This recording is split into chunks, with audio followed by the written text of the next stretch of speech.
Many artisanal miners in Uganda continue using mercury to extract gold. They find it a cheaper option in spite of the fact that it has tremendous effects to the human health and the environment in general. The Action Coalition on Climate Change has for the past 7 years been engaging for the artisanal miners from Mubende and Busia, adjacent communities and policy makers at local and central levels on issues of mercury. Much as Action Coalition on Climate Change has taken over the lead to sensitize artisanal mining communities on the dangers of using mercury in gold extraction, the task ahead is still enormous, and this calls for combined efforts from different stakeholders to fully enforce the Minamata Convention, to which Uganda is a signatory.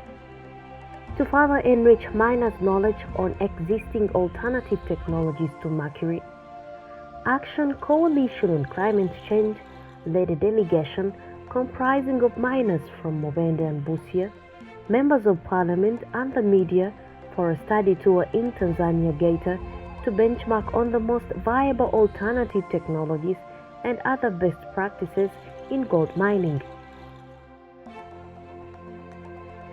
How best our fellow miners handling the issue of hazardous chemicals like cyanide, like mercury, so that the environment, the mining community is not affected.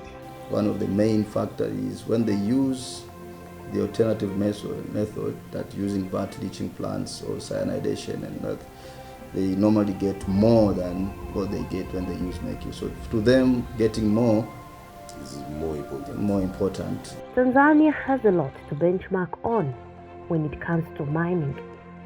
The Line Ministry works so closely with the miners to ensure there is a high level of transparency. Officials from the ministry attest to how the established relationship has fostered development in the mining and adjacent communities. Whatever they produce goes to the community. Okay?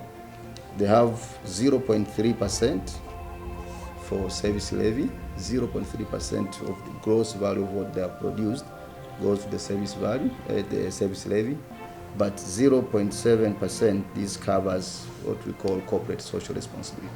We have also some small-scale miners who, by themselves, they have been told that you have to share what we are getting here. So they used to do some projects around building schools, classes, and all that. While at Sangano Gold Mine Project, the most successful in promoting alternatives to mercury use, the delegation was introduced to a number of alternative technologies to mercury. Such technologies include cyanidation, Nelson concentrator, and the shaking table. In instances where mercury is used, it's highly done in an appropriate way, including retorts, and thus it's not exposed to the environment in any way, and it's recycled. This is what we call a retort. We normally use retort for burning the amalgam containing mercury from the first stage. So, firstly, we normally put the gold amalgam into this small pot. It depends on the amount of gold you have, but you can put small until you finish the process. So we put the gold amalgam into this small pot, then we close it here, ready for burning. So after closing it completely, not allowing air to come in or out, then we place this equipment very close to the charcoal. So when we start burning, we have to pour some water into this. Maji yakishaweka katika bomba hili nene, kazi yake ni kupoza hili bomba la ndani. Kwa hiyo ukishachemsha huku kwa kutumia mkaa, ukishachoma dhahabu, mercury ambayo inatoka kwenye hiki chombo kwa chini inapita katika bomba hili nene na kuifanya ipoe. Ikishapoa basi inakuwa katika mfumo wa kimiminika, inatoka kwenye mfumo wa hewa kwa kwenye mfumo wa kimiminika, na baadaye sasa mercury inakuwa imekusanya upande wa pili na iko tayari kwa matumizi ya kuchenjua tena kwa awamu nyingine. Kwa hivyo kifaa hiki kinazuia mercury isije kasambaa kwenye mazingira yetu.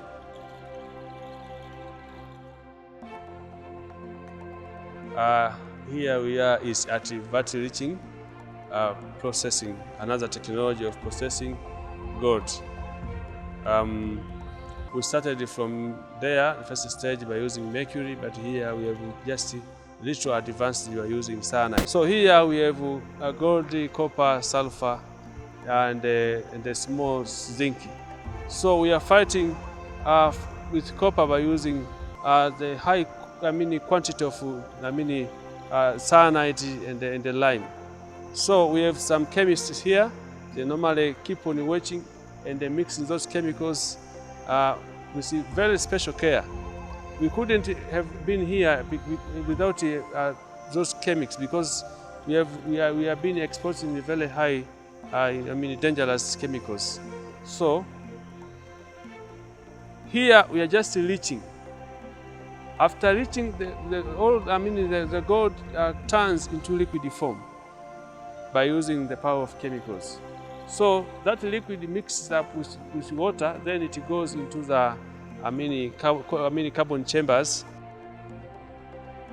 Among the process of purifying gold, you use sulfuric acid. And for us in Uganda, people have misused sulfuric acid to the extent of using it to burn their friends and, if anything, killing them in dubious activities. And how are you effectively managing these other chemicals at this facility? Because if you are doing cyanide, it is associated with different chemicals. Yes. And how do you manage it? What is your policy? How do you manage it effectively to ensure that it doesn't harm the people and the environment? Yeah, actually those chemicals are very hazardous, because once you cannot control them, it can cause very bad effect to the people, even the environment. So to me, as in Sangana Gold Mining Project, I normally use the very skilled people to make sure that they are controlling all those chemicals in a very proper way.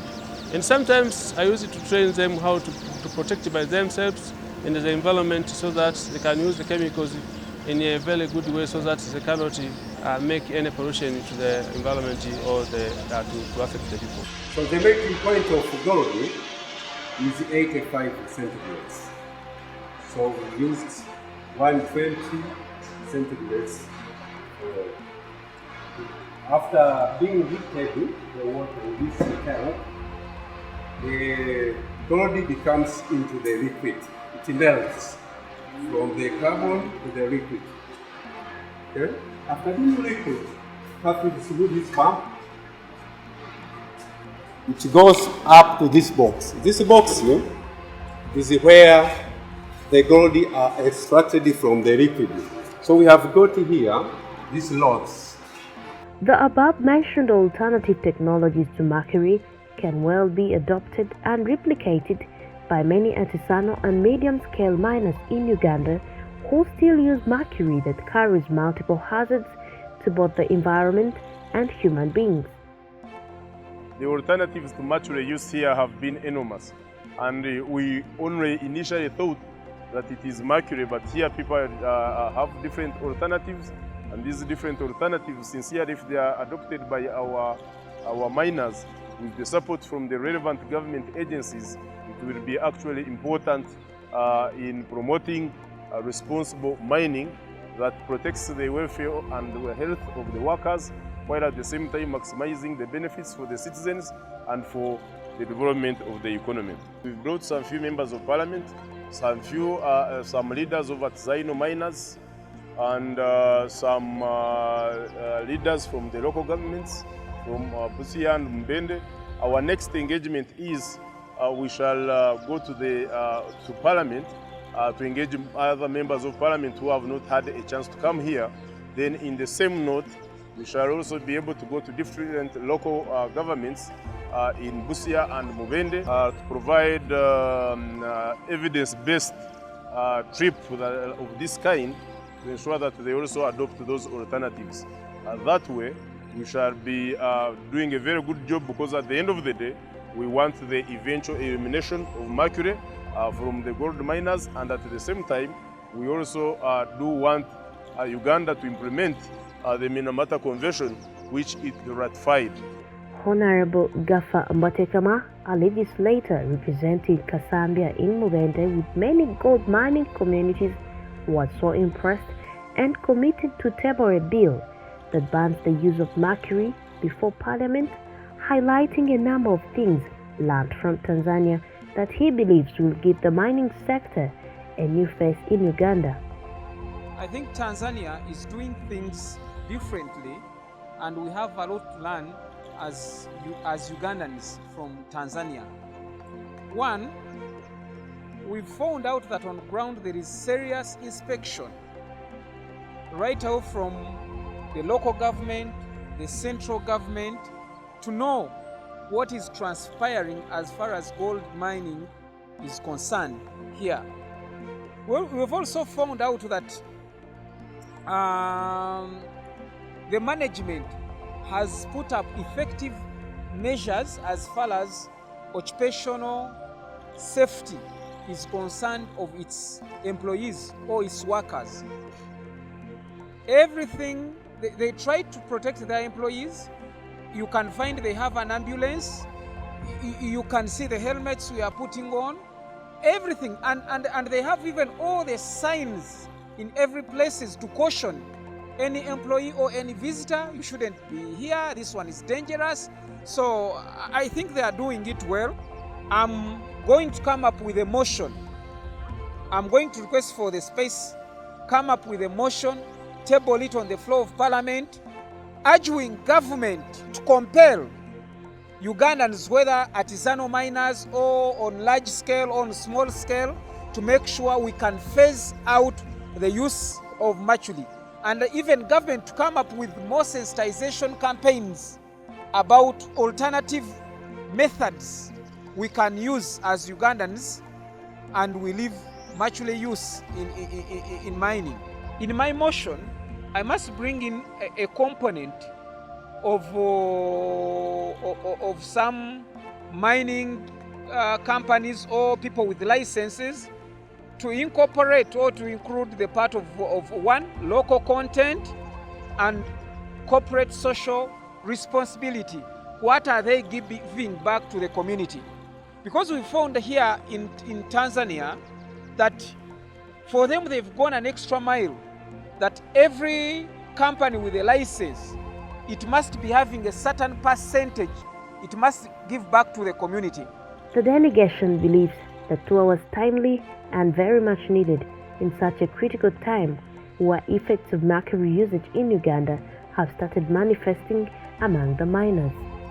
The best practice I have learned here is hazardous waste management, how it is managed and how government comes in to help, and how usually and how frequently government comes in to ensure that this the waste material and the hazardous chemicals are not split into the environment for the people. Sincerely, I think it's high time we also woke up to ensure that we have responsible mining and of gold, while at the same time helping in avoiding the dangerous chemicals which may be detrimental to our health in short and long run.